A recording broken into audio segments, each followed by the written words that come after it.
Good morning. Welcome to the very next lecture on simplex method. उम्मीद है कि अपन ने जो पिछले दो सवाल किए हैं सिंप्लेक्स मेथड के उससे बेसिक मेथड तो क्लियर हुआ होगा कि हमें क्या करना है। ठीक है, चलिए अब अगर ऐसा हो गया है तो अब हम आगे की बात करना शुरू कर रहे हैं।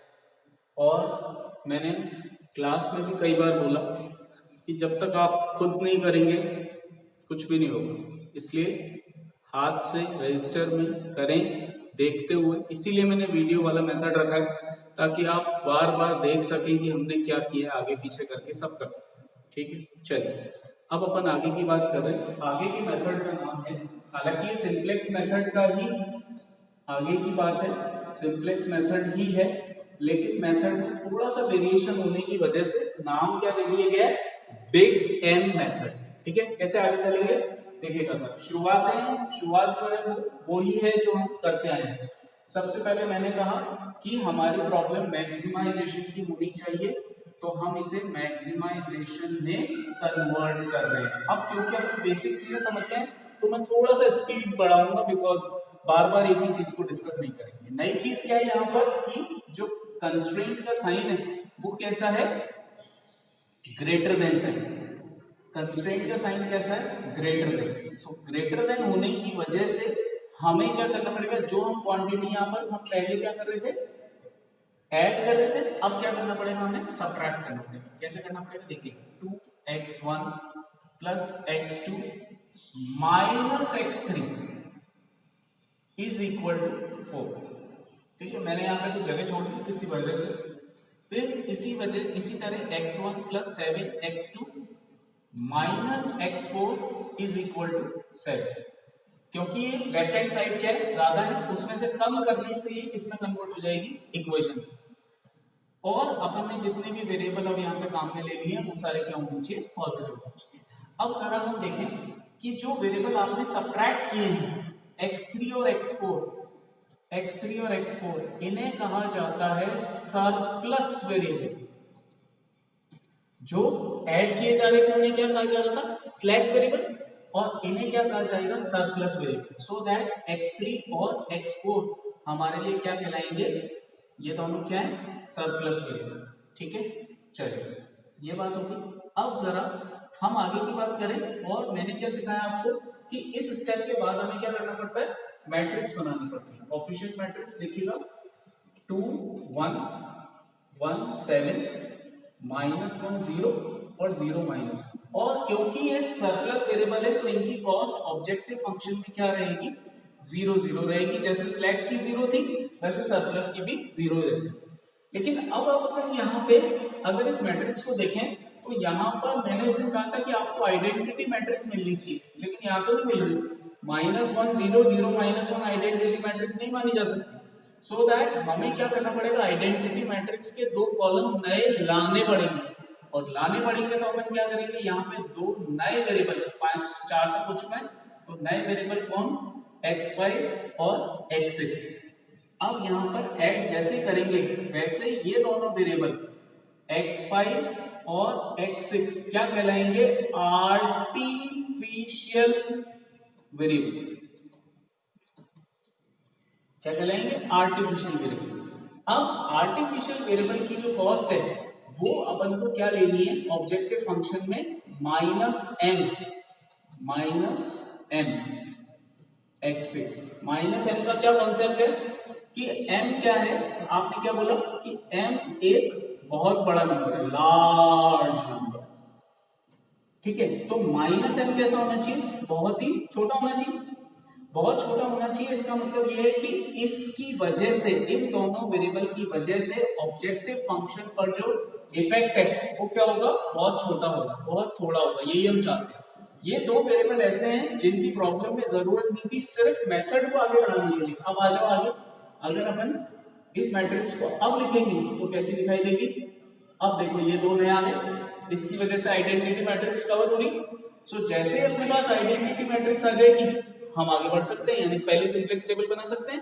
तो यानी कि यहाँ पर हमने क्या नया काम कर लिया कि हमने दो नए आर्टिफिशियल वेरिएबल ऐड कर लिए, जिनकी कॉस्ट ऑब्जेक्टिव फंक्शन में क्या लिखी गई है, -1 ठीक है। चलिए अब पहली सिंपलेक्स टेबल, क्योंकि हमारे पास आइडेंटिटी मैट्रिक्स आ गई, देख सकते हैं आइडेंटिटी मैट्रिक्स आ गई, तो हम पहली सिंपलेक्स टेबल बनाएंगे। पहली सिंपलेक्स टेबल में मैंने कहा कि जो वेरिएबल आइडेंटिटी मैट्रिक्स बनाते हैं वो सबसे पहले यहाँ लिखे जाएंगे। कौन कौन है देखिए, x5 और x6 आखिरी में बना रहे थे, इनकी कॉस्ट -n मैं कॉस्ट यहाँ पे भी लिखूं, देखिएगा जरा, -1 0 0 -n -1 -1 0 0 -n किसके लिए, y1 y2 y3 y4 y5 और y6, ठीक है। चलिए b अपना राइट हैंड साइड है, b अपना राइट हैंड साइड है जो क्या है 4 और 7, और उसके बाद इस मैट्रिक्स की जरूरत पड़ेगी, तो 4 और 7 तो यहाँ आ जाएगा, और फिर ये मैट्रिक्स एज इट इज 2 1 1 7 -1 0 0 -1 1 0 और 0 यहाँ, ठीक है। बेसिक वही है, कोई ज्यादा फर्क नहीं है। अब आ जाइए डेल्टा जे। डेल्टा जे में मैंने क्या सिखाया था कि पहली टेबल में आप सी के साइन बदल के लिख सकते हो, तो यहाँ जाएगा 1 1 0 0, नहीं सॉरी नहीं, इसको थोड़ा सा चेंज कर, क्योंकि यहाँ पर क्या है 0 नहीं है, तो देखिए डेल्टा जे कैसे कैलकुलेट होंगे, this into this plus this into this minus of this, तो this into this is -2 -1 is -3m +1। यहाँ पर वो वाला लॉजिक क्यों नहीं लग रहा है, क्योंकि यहाँ पर ये दोनों क्या है 0 नहीं, अगर ये दोनों 0 होते तो हम उनका साइन बदल के लिख सकते, ठीक है। इसी तरह से -8m +1 फिर m 0 और 0, आइडेंटिटी मैट्रिक्स के नीचे हमेशा 0 आएगा, वो अभी भी आएगा। अब देखिए यहाँ पर हम पहले क्या किया करते थे, हम पहले करते थे मोस्ट नेगेटिव डेल्टा जे पे एंट्री करते थे। अब यहाँ पर एंट्री किसमें करनी है, m का जो कोफिशिएंट है ना, देखो सर m का कोफिशिएंट केवल यहाँ आ रहा है -1 और यहाँ आ रहा है -3, तो most negative coefficient of m पर आप एंट्री करें, यानी कि एंट्रिंग वेरिएबल कौन हो जाएगा इस केस में, एंट्रिंग वेरिएबल कौन हो गया, कौन से कॉलम पर एंटर कर रहे हैं, सेकंड पे, तो कौन एंटर करेगा, x2। अब निकलेगा कौन देखिएगा, निकलेगा कौन, क्या इसका रेशियो लेंगे किसके साथ, 4/1 और 7/7, सो 7/7 क्या आ रहा है 1 और इसका आ रहा है 4, तो इन दोनों में से मिनिमम क्या है 1, किसके कॉरेस्पॉन्डिंग, x6 के कॉरेस्पॉन्डिंग, तो आपने यहां से एंट्री करी और यहां से एग्जिट किया, तो इन दोनों का कॉमन एलिमेंट को अपन ने क्या बोलते हैं, अपन की एलिमेंट, इस वाले को क्या बोलते हैं अपन, की एलिमेंट, ठीक है।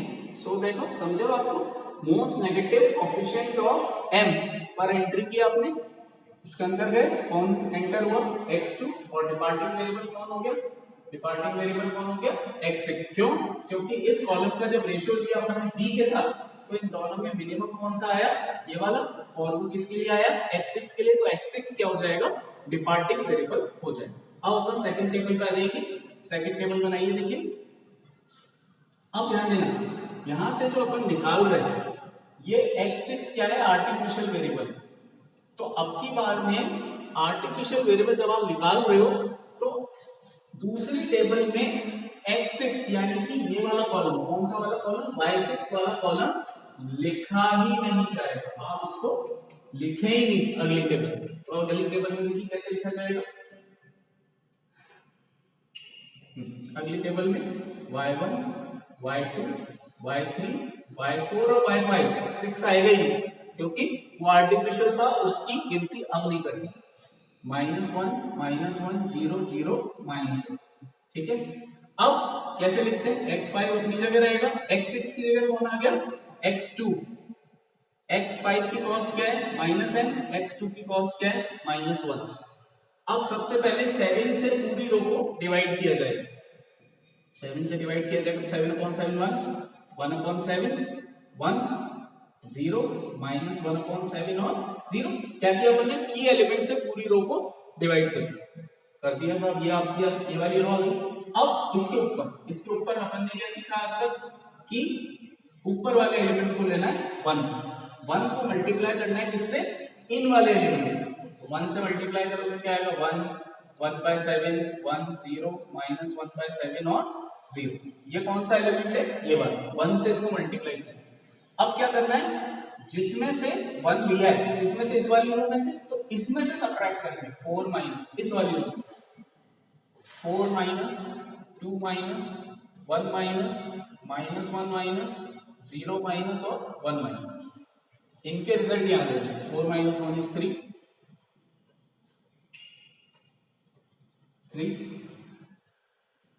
13/7, 0 माइनस 1, 1/7 और 1। ये हमारी नई टेबल है। अब डेल्टा के वापस निकाल लेंगे, this into this plus this into this minus of this, तो माइनस 13/7m और minus plus 6/7 0 m minus 1/7m plus 1/7 और 0। ठीक है, सेम फॉर्मूले। अब आप देखिए n का फिर से सेम काम, n का कोफिशिएंट लीस्ट किसके अंदर है, n का कोफिशिएंट लीस्ट है किसके अंदर, इसके अंदर। तो यहाँ पर आप एंट्री करेंगे, तो यानी अब की बार एंट्रिंग वेरिएबल कौन हो जाएगा, एंट्रिंग वेरिएबल कौन है अब की बार, x1। और डिपार्टिंग के लिए क्या करना पड़ेगा, मिनिमम रेशियो फिर से लेंगे, मिनिमम रेशियो लेंगे तो मिनिमम रेशियो, क्योंकि अभी भी यहाँ नेगेटिव साइन चल रहा है, अगर नेगेटिव साइन नहीं होते तो आप रुक जाते और आंसर निकाल लेते। अब रेशियो निकालिए, 3/13/7 यानी 21/13 और 1/1/7 यानी 7। तो मिनिमम कौन सा है, सर्टेनली 21/13, सो दैट कौन निकल गया, x5, और की एलिमेंट कौन सा बन गया, 13/7, सो दैट डिपार्टिंग वेरिएबल कौन सा हो गया, मेरे डिपार्टिंग वेरिएबल हो गया x5। और फिर से देखना x5 क्या है, आर्टिफिशियल है, तो अगली टेबल में हम क्या करेंगे, अगली टेबल में x5 वाला कॉलम नहीं लिखेंगे, ठीक है ना, सो दैट x5 वाले कॉलम की अगली टेबल में अपन को जरूरत नहीं पड़ेगी। चलिए अब अगली टेबल बना रहे हैं तो यही यहाँ नेक्स्ट, ठीक है। चलिए अब अगली table CB XB B CJ rotate. अब देखना सर, यहाँ केवल y1 y2 y3 और y4 आएंगे, -1 -1 0 0। अब यहाँ पर कौन आ गया, x1 देख लें पर, x5 हट के कौन आ गया, x1, और नीचे कौन आ गया, x2।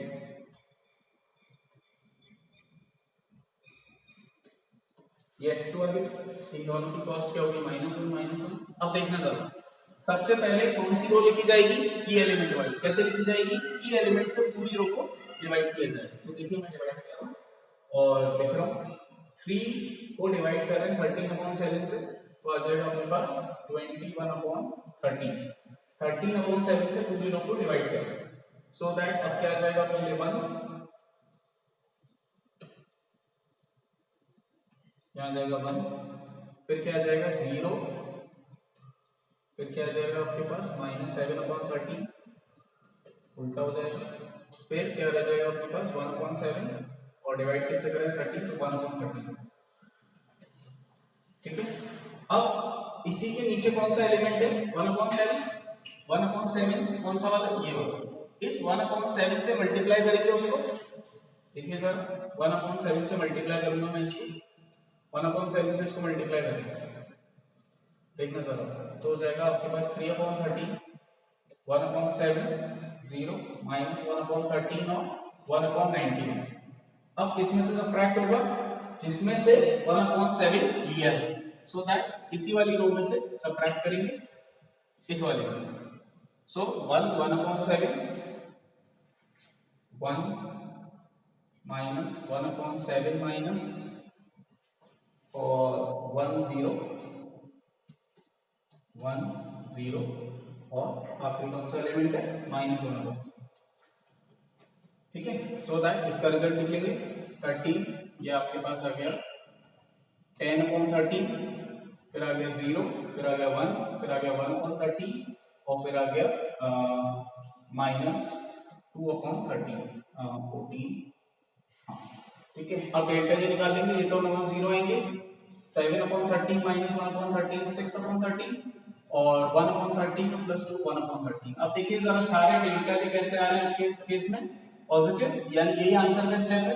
आंसर के स्टेप के लिए क्या लिखेंगे अपन, क्या लिखना है अपन को, x1 की वैल्यू 21/13, x2 की वैल्यू 10/13 और z क्या चल रहा था हमारे पास x1 प्लस x2 यानी कि 31/13। यही हमारे लिए क्या कहलाएगा, आंसर कहलाएगा। आप देखेंगे हमने दूसरी टेबल में आते आते दोनों आर्टिफिशियल वेरिएबल को रिमूव कर दिया था और आखिरी टेबल में अपन ने क्या कर लिया, इसका आंसर कैलकुलेट कर लिया। ठीक है, थैंक यू।